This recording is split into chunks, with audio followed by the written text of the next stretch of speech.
अखिलेश यादव कह रहे हैं 350 सीटें लाएंगे। अरे नहीं, वो हासिल आते हैं टेंट से। हमें भी सरकारी नौकरी चाहिए, हमें भी आरक्षण चाहिए, हमें भी चाहिए कि हम पुलिस में जाएं, हमें भी चाहिए कि हम फौज में जाएं, हमें भी चाहिए। मजलिस की हवा चल रही है, जिधर देखो दीवाने, जिधर देखो दीवाने। जैसा कि अभी आप कह रहे हैं 22 लाख नौकरियां देने की गारंटी ले रहे हैं, बेशक हो सकता है 22 लाख देंगे, मगर 21 लाख उसमें यादव होगा। अखिलेश ने दिया तो मुजफ्फरनगर दिया, जब मुजफ्फरनगर दंगा हुआ तो वो डांस देख रहे थे। अरे साइकिल कबाड़े में अभी तो लिए। चाह नहीं रहे मुसलमान को उभरे, बस ये चाह रहे हैं मुसलमान खाली वोट दे, मुसलमान नेता भी नहीं चाह रहे हैं वो तो। कल का दौर गया तो समरसेबल चल रहे हैं। देखिए खाली 40 लाख मुसलमान है हैदराबाद में, 12% आरक्षण करवा लिया उन्होंने। अब वो दौर चला गया, इनके बाप की जागीर नहीं है मुस्लिम वोट। मैं मर जाऊंगा, मेरी जमीन का जो वारिस होगा अगर कोई, तो वो किसी मुस्लिम ही होगा। अब तक मैं भी एक वकील हूँ, अलीगढ़ यूनिवर्सिटी से पढ़ा हूँ, मुझे मालूम है कि जब right to choice fundamental right हो गया तो हम कुछ भी पहने कुछ भी खाएं, इससे क्या मतलब किसी को। भाई इसका मतलब तो सरकार मेजोरिटी में आ गई, कल कह देगी कि ऐसा कल से मुसलमान रोटी नहीं खाएगा, एक एक्ट पास कर दो तो क्या रोटी नहीं खाएगा, ये क्या बात है भाई, ये क्या बात है।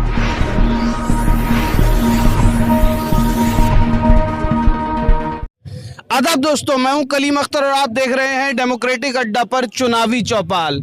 हम आपको लगातार उत्तर प्रदेश के अलग अलग शहरों से, अलग अलग जिलों से, अलग अलग विधानसभा सीटों से आप तक माहौल पहुंचाने की कोशिश कर रहे हैं। इस वक्त हम मौजूद हैं बरेली में। यहाँ कुछ लोग मौजूद हैं, जानेंगे इनसे कि आखिर 2022 में AIMIM का असदुद्दीन ओवैसी का कैसा माहौल है। लगता है 2022 में AIMIM कैसा परफॉर्म करेगी? परफॉर्म ऐसा रहेगा कि कोई सरकारी नहीं बना पाएगा इनके बगैर। इनके बगैर सरकार नहीं बनेगी? बिल्कुल नहीं बनेगी। अखिलेश यादव कह रहे हैं 350 सीटें लाएंगे। अरे नहीं, वो हासिल आते हैं टेंट से। टेंट से सीटें लाएंगे और क्या, टेंट से लाते होंगे। तो कह रहे हैं उत्तर प्रदेश में 400 सीटें लाएंगे, 3 सीटें छोड़ दी। अरे मजलिस की हवा चल रही है, जिधर देखो दीवाने, जिधर देखो दीवाने। काय के दीवाने हैं? अरे पतंग के। वो तो कह रहा है साइकिल दर्राटे काट रही है। अरे साइकिल कबाड़े में अभी तो लिए। कल देखा कल, अरे वो पंचर हो गई थी तो उन्होंने कहा खराब है, कहाँ यार टायर ट्यूब डलवाओ, पतंग उड़ रही है। मकर संक्रांति का अभी महीना निकला है, खूब पतंग उड़ी है साहब। अरे अभी पश्चिमी यूपी में चुनाव है, वो कह रहे हैं नल हमारे पास है, पानी भी नहीं। वहाँ सुबह से लाइनें लगी हुई है पतंग के लिए। देखो जाके बुर्के ओढ़ी हुई औरतें देखो लाइन लगाई हुई वोट दे रही है। नहीं, वो कह रहे हैं नल भी हमारे साथ। ना ना ना, वो नल का दौर गया तो समरसेबल चल रहे हैं। हाँ समरसेबल चल रहे हैं। हाँ, समरसेबल चल रहे हैं भैया। कौन नल चला रहा है 1 घंटा है, जब देखो बटन दबाया और पानी चालू। पानी चालू। और क्या भैया, तो लग रहा है कि अरे पतंग उड़ रही है सब तरफ पतंग पतंग है। पतंग उड़ रही है, पतंग बुलंदियों में है, आसमान में। बहुत बहुत मजबूत मांझे हैं, कट ना जाए कहीं। अरे नहीं, हैदराबादी मॉडल आया हुआ है भाई साहब। हैदराबादी मॉडल? हाँ, गुजरात मॉडल को है। आप कह रहे हो कि जो है बुर्का ओढ़ी हुई महिलाएं इधर हैं, वो कह रहे हैं कि जो है मुस्लिमों का वोट हमें मिलेगा। वो दौर चला गया, इनके बाप की जागीर नहीं है मुस्लिम वोट। मैं मर जाऊंगा, मेरी जमीन का जो वारिस होगा अगर कोई, तो वो किसी मुस्लिम ही होगा। अब तक विकल्प नहीं था ना, अब विकल्प आया है। अब तक मुसलमानों के पास कोई विकल्प नहीं था, किसे वोट देता? कांग्रेस को ढोता रहा, सपा को ढोता रहा, बसपा को ढोता रहा। अब हमारे पास विकल्प आया है। अब हमारे बच्चों को भी सरकारी नौकरी चाहिए, हमें भी सरकारी नौकरी चाहिए, हमें भी आरक्षण चाहिए, हमें भी चाहिए कि हम पुलिस में जाएं, हमें भी चाहिए कि हम फौज में जाएं, हमें भी चाहिए कि हम IAS PCS बने। अब हम जो है, अब हम अखिलेश को नहीं ढोएंगे। और अभी आप देख लीजिए, अभी जो हिजाब वाला मामला चल रहा है, अखिलेश का कोई ट्वीट नहीं आया। एक ट्वीट कर देते, भाई मुसलमानों का वोट चाहिए तो एक ट्वीट कर देते ना, उसके हिजाब के समर्थन में कर देते। वो ये तो फंडामेंटल राइट है ना हमारा, हिजाब पहनना। हिजाब के ऊपर स्टिकर लगा तो रहे हैं।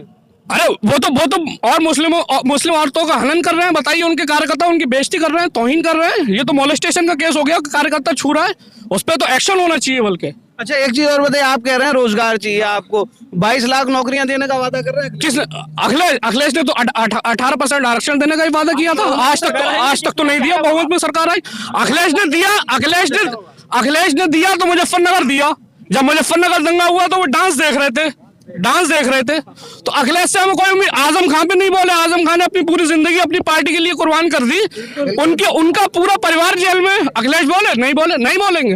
और अगर इस बार अखिलेश आ गया तो योगी से ज्यादा खतरनाक हो जाएंगे, क्योंकि न मालूम है कि मुस्लिम के लिए नहीं बोलो तब भी हमें वोट दे रहे हैं। अगर योगी से खतरनाक ना हो जाए तो कह देना आप। अच्छा, मुस्लिम के लिए बोल तो रहे हैं, वो लगातार कह रहे हैं कि जो है मुस्लिम वोट हमें मिलेगा। कुछ नहीं दे रहे हैं, बल्कि पार्टी के जितने मुसलमान कद्दावर नेता जैसे आबिद रजा खान वगैरह मेहनत कर रहे थे, उनके सबके टिकट काट दिए। किसी को चाह नहीं रहे मुसलमान को उभरे, बस ये चाह रहे हैं मुसलमान खाली वोट दे, मुसलमान नेता भी नहीं चाह रहे हैं वो तो। मुसलमान नेता नहीं चाह रहे हैं, मुसलमान वोट चाह रहे हैं। मुसलमान वोट चाह रहे हैं, बस सपा हो, बसपा हो, भाजपा को तो नहीं, कांग्रेस हो, इन्हें खाली मुसलमान वोट से मतलब है। भाई आजादी के बाद हम 34% सरकारी नौकरियों में हुआ करते थे, आज हमारी हालत क्या है? 2% आईएएस। सच्चर कमेटी की आप रिपोर्ट देखिए, सच्चर कमेटी की आप रिपोर्ट पढ़िए, आईएएस में मुसलमान नहीं है, पीसीएस में मुसलमान नहीं है, 2% 3% फौज में नहीं है। भाई यहाँ हमारा रिप्रेजेंटेशन होगा तभी तो हम आगे बढ़ेंगे। भाई सरकार कुछ तो करे हमारे लिए। 70 साल से हम खाली वोट देते आ रहे हैं, हमारा रिप्रेजेंटेशन करेंगे। असद ओवैसी देखिए, खाली 40 लाख मुसलमान है हैदराबाद में, 12% आरक्षण करवा लिया उन्होंने। अब हमें जब आरक्षण मिलेगा तो हम इन्हें वोट देंगे, हमें आरक्षण मिलेगा, हमें मालूम है। आपको आरक्षण मिलेगा? बिल्कुल मिलेगा, इंशाल्लाह बिल्कुल मिलेगा। और अगर हम सत्ता में आते हैं, हमारी साझेदारी होती है, तो हम पे ये फर्जी जो यूएपीए लगना, एनएसए लगना, ये सब भी बंद हो जाएगा। फिर हम भी अपना पक्ष रख सकते हैं, हम भी बोल सकते हैं। नहीं, अखिलेश यादव, आपका क्या नाम है? जी मेरा नाम फरियाद मेवाती। फरियाद जी, ये बताइए, अखिलेश यादव लगातार दावा कर रहे हैं, थोड़ा सा इधर को आ जाइए। जी। अखिलेश यादव लगातार दावा कर रहे हैं, कह रहे हैं साहब 5 साल राशन दूंगा, 300 यूनिट बिजली मुफ्त दूंगा, 22 लाख नौकरियों को पहली कैबिनेट में जो है पास करूंगा। देखिए वो हालात ऐसे पैदा क्यों कर रहे हैं कि हमें फ्री देने पे मजबूर करें। हम तो ये चाहते हैं कि हम सरकार को टैक्स दें, हम टैक्स पेयर बने, हमारा रोजगार, हमारा कारोबार इतना अच्छा हो कि हम सरकार को उल्टा टैक्स दें, और हम कुछ टैक्स देते भी हैं। ये तो ये हो गया ना, आपने सारे अधिकार किसी से छीन लिए, उसके बाद आपने उसको टुकड़ों पे पलने के लिए छोड़ दिया कि हम हर दिन आपको सुबह शाम रोटी देंगे। ये हमारा राइट नहीं है। हमारा सबसे पहला राइट एजुकेशन का है, जिसमें हमें आरक्षण चाहिए। जैसे कि SC ST को आरक्षण मिलता है। आप किसी भी विभाग में जाइए तो जब अखिलेश की सरकार आती है, यादव सर्वोपरि होता है। जीते किसके वोटों से? 4 बार वो हमारे वोटों से सरकार में आए। और जैसा कि अभी आप कह रहे हैं 22 लाख नौकरियां देने की गारंटी ले रहे हैं, बेशक हो सकता है 22 लाख देंगे, मगर 21 लाख उसमें यादव होगा। 21 लाख यादव होगा? 1 लाख में अदर सब, ये भी मान के चलिए 21 लाख यादव होगा, मतलब बेशक होगा। अगर उन्होंने 22 लाख नौकरियां दी तो उसमें 21 लाख यादव होगा। अच्छा, 21 लाख यादव होगा। आप मुझे बताइए कि अब तक जो है एजुकेशन पर बात किसी पार्टी ने नहीं किया। किस पार्टी? मतलब मुसलमानों की खासतौर से किसी ने बात नहीं की। उन पे खासतौर से ध्यान देने का वक्त आ गया है, क्योंकि वो इतने गरीब है ना। सच्चर कमेटी रिपोर्ट कहती है कि मुसलमान जो एजुकेशन में नहीं जा पा रहा है, वो फाइनेंशियल कंडीशन की वजह से नहीं जा पा रहा है, इतना गरीब हो गया है। अच्छा, मदरसा मॉडर्नाइजेशन स्कीम है, उसमें जो है यूपी गवर्नमेंट का शेयर है, वो अपना अभी तक फंड रिलीज नहीं कर रही है।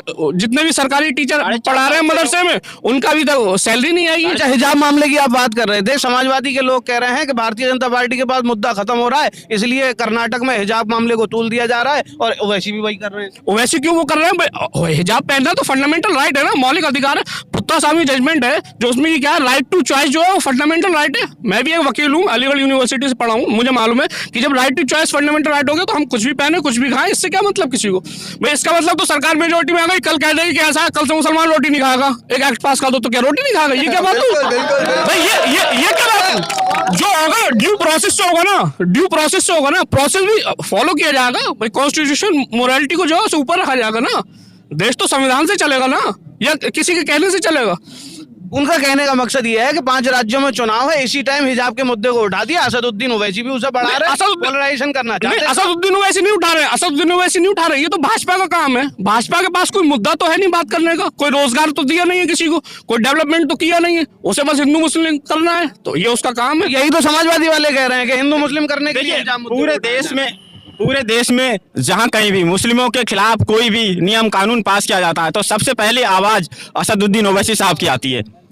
अगर बीजेपी इस चीज को भुनाना चाहती है तो आप उस पर ट्वीट तो करिए, कम से कम समाजवादी, कांग्रेस, अदर पार्टियां कुछ तो बोलिए। अब ओवैसी साहब को तो बोलना ही है, क्योंकि वही हमारे रहनुमा हैं, उन्हीं को ही चुनना है, उन्हीं को ही आगे बढ़ाना है।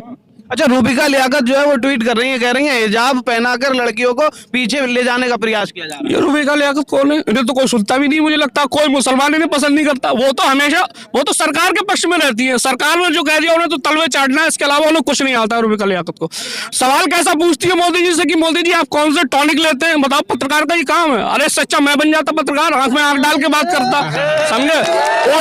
ओवैसी साहब आंख में आंख डाल के बात करते हैं, ये तो दल्लागिरी हो गई। इन चीजों में मैं बात नहीं करता हूँ। भारतीय पत्रकार जो अगर किसी पत्रकार से बात कर रहा है तो रवीश कुमार से क्यों नहीं बात करते? कोई प्रेस कॉन्फ्रेंस क्यों नहीं की है मोदी जी ने 5 साल में? करे ना भाई। ऐसे आपसे क्यों नहीं बात करते? ऐसे पत्रकारों से भी बात करें।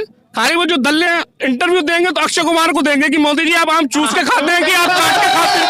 हमारा देश अब यहाँ पहुंच गया। बताओ सरकार ने कितना काम किया पिछली सरकारों ने?